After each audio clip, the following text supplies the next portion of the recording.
तहज्जुद की नमाज पढ़ने का मुकम्मल तरीका, वक्त, नियत, रकत और इसके फ़ायदे। वीडियो को मुकम्मल सुने, आपको बहुत ही फ़ायदा होगा।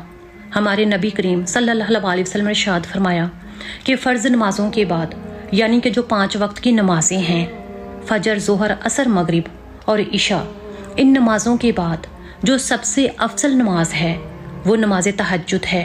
और ये हदीस में बयान है कि जब रात का पहला तिहाई हिस्सा गुजर जाता है तो इस वक्त अल्लाह सुब्हान ताला आसमान दुनिया की तरफ नुज़ूल फरमाकर इरशाद फरमाते हैं, यानी कि अल्लाह ताला की अपने बंदे के लिए सदाएं कि कोई है जो मुझसे दुआ मांगे और मैं इसकी दुआ कबूल कर लूँ, कोई है जो मुझसे मगफिरात चाहे और मैं इसको बख्श दूँ, कोई है जो मुझसे कुछ मांगे और मैं इसको अता कर दूँ। सुभान अल्लाह। अब सबसे पहले नमाज तहज्जुद पढ़ने के फ़ायदे जानिए।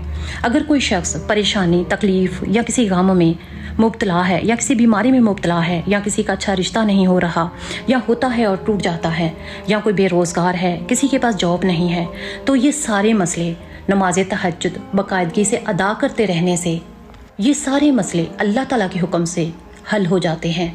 अब नंबर दूसरे पर जानिए कि नमाज तहज्जुद का वक्त कब शुरू होता है। तो नमाज तहज्जुद का वक्त उसी वक्त शुरू हो जाता है जब आपने नमाज इशा अदा कर ली, उसके बाद आप सो गए, थोड़ी देर के लिए सोए या ज़्यादा देर के लिए आपकी आंख लग गई, तो आप रात के किसी भी हिस्से में उठे तो वो आपके लिए तहज्जुद की नमाज का वक्त है। और अगर आप नमाज इशा के बाद किसी मजबूरी के तहत नहीं सोए तब भी आप नमाज तहज्जुद पढ़ सकते हैं। अब नंबर तीसरे पर इस नमाज तहज्जुद की रकत जानिए। तो सबसे पहले मैं आपको ये क्लियर कर दूं कि ये नफल नमाज है। आप 2 नफल भी पढ़ सकते हैं, 4, 6, 8, ज़्यादा से ज़्यादा 12 पढ़ सकते हैं। अब नंबर तीसरे पर नियत जानिए कि नियत कैसे करनी है। तो नियत याद रखें कि दिल के पुख्ते इरादे से होती है। जब आपने दिल से महसूस करके नियत कर ली तो आपकी नियत हो गई।